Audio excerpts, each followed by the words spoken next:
বাংলাদেশের মাটিতে আর দেখা যাবে না সাকিব আল হাসানকে। এই নিয়ে বিস্তারিত কথা বলেছে বিসিবি সভাপতি ফারুক আহমেদ। দর্শক, চলুন জেনে নিই বিস্তারিত খবর। সাম্প্রতিক ক্রিকেটের সময়টা ভালো যাচ্ছে না সাকিব আল হাসানের।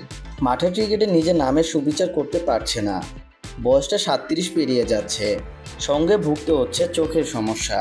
এর মধ্যে নতুন করে সমস্যা দেখা দিয়েছে, তার রাজনৈতিক দল ক্ষমতা হারিয়েছে।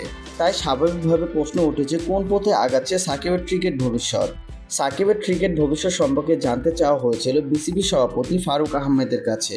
তার উত্তরে অবশ্য অন্ধকারের দিকে এগিয়ে যাচ্ছে সাকিবের ক্রিকেট ভবিষ্যৎ। কেননা ক্ষমতা হারানোর পর সাকিবের নেতাকর্মীরা গা ঢাকা দিয়েছে, অনেকে দেশ থেকে পালিয়েছে। সাকিব নিজেও পাকিস্তানের সিরিজের আগে দেশে পা রাখার সাহস দেখাননি। যুক্তরাষ্ট্র থেকে সরাসরি পাকিস্তানে খেলতে গিয়েছে। এভাবে দেশে না এসে কতদিন খেলতে পারবে তা নিয়ে প্রশ্ন উঠেছে, যা নিয়ে কথা বলেছেন বিসিবির সভাপতি ফারুক আহমেদ। দায়িত্ব নেওয়ার প্রথম দিনে সাকিবের ব্যাপারে কথা উঠেছে। তার ব্যাপারে আমাদের বোর্ডের সাথে কথা বলবো। সাকিব এখন যে অবস্থায় আছে, সে বাংলাদেশে এসে খেলা কন্টিনিউ চালিয়ে যেতে পারবে কি না সেটা নিয়েও কথা আছে। আসলে ভোটের কিছু রুলস আছে, সেইভাবে একটি খেলোয়াড়কে চলতে হয়।